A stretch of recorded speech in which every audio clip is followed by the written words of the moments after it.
Huge fan of pessaries. They're really great. They can give you the support that you need while you're doing an activity. So some people might only notice their prolapse symptoms when they're exercising, and so they might only use the pessary for that, or they might wear it all day. And so they're very particular to the person and to the organs that are prolapsed. So it definitely requires some trial and error with the provider who is prescribing that and giving you that certain pessary. I don't think there's any downsides to exercising with them. You know, if you need to create strength in different areas, but you're not able to do that without increasing symptoms, this can be the way that might help you get there. And then you might find you don't need your pessary, or you only need it during certain times. Yes, I take it every day. I take it in my post-workout protein drink. That's just the easiest way for me to remember it. So I just throw it in with my protein powder. I haven't tried different variations of times of day or things like that, but lots of research on it, that it's a really simple addition to your routine with lots of benefits. I will link a really good post from Dr. Susie Squats that she did on that. Instead of trying to reinvent the wheel, I will share that next for you all if you're unsure or don't know some of the research or benefits of creatine.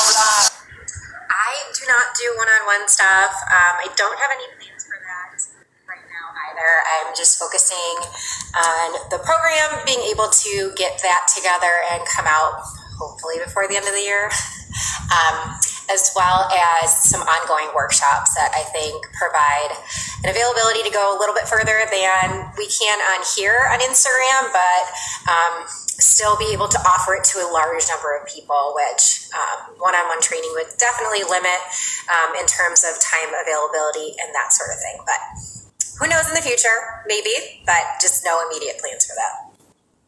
I would say don't be too hard on yourself. I think even a year, we can't fully tell what changes we're going to see. Remember, it takes 9 months to fully grow a human and then deliver that human and then raise that human, which requires a lot of other changes in sleep and hormone levels and nutritional status and all those things that kind of take a dive a little bit too, even if it's unintentional. So at least a year for really good strength returns and changes at minimum.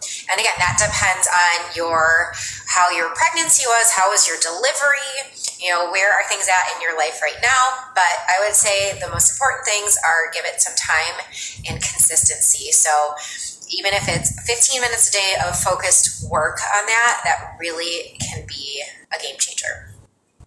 You need to find the root cause of why pelvic floor tension continues to exist, whether that's because of a weakness somewhere else that the pelvic floor is doing too much work.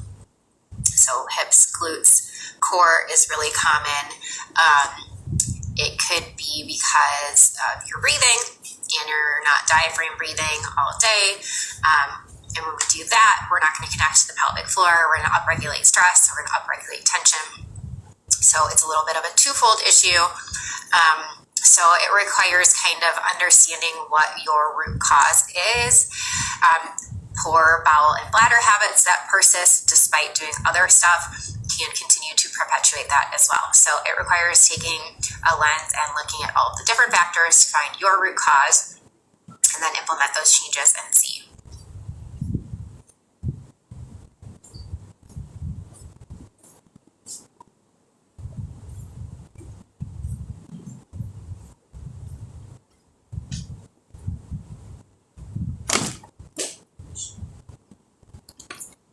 So Matt is in the medical world too. He's actually a physician. You pee when you sneeze.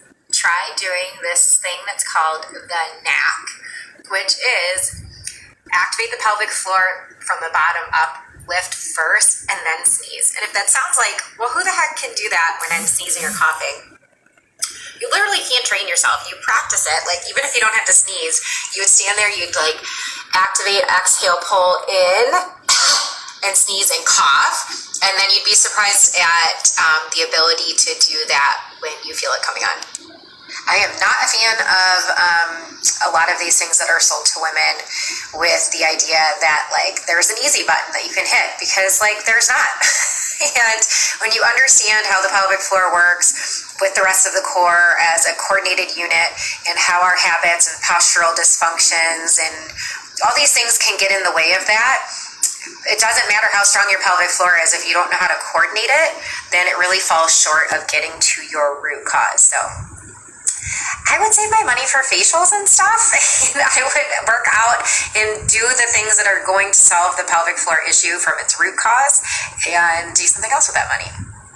Maybe coffee's not your trigger. Maybe it's the fact that the more fluid you have in your system throughout the day that you notice leaking more. Maybe there are other irritants in your diet that you have not realized before, because it can be anything from sparkling water to acids like vinegars in your salad dressing that you have for lunch, or tomatoes and spices. And there's a long list of stuff that are bladder irritants. So that's something. It could be maybe muscular endurance, and maybe that is showing through the day. And if it is a strength-based issue that you need to work on, that can be something to consider.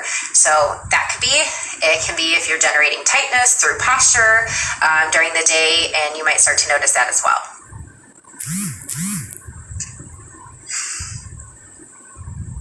Speechless. I don't know. That's why I have this page. Society, our medical system. But our medical educational system. It's just, there's lots of issues surrounding it. You have this page, but you believe what other women say about other women and don't help them, and block them and ignore them because of other women and judge them.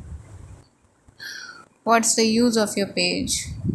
ET clinics you have to see somebody one-on-one for pelvic floor health. It's hard to do for a lot of clinics these days to see people one-on-one, to keep their doors open with how low insurance companies are reimbursing. Like it's like there's a lot of broken things in our system that make it really hard for people to get that access. So honestly, that's why I'm here. I really hope so. The goal is that it would be impactful for anybody along the spectrum of pelvic floor and core dysfunction. And to do that, I structured it with a strong educational component to start with that targets a lot of topics that I would talk to you about if I saw you in the clinic. So I kind of really thought about, like, what would I do with somebody if I saw them in person? And how can I best deliver this to people to use at home? So there's that, and then it's 4 weeks, 3 4-week programs, so 12 weeks in total of a progression, which would also be a pretty realistic expectation of seeing somebody in person and then progressing them. But it would be very detailed and take you through everything.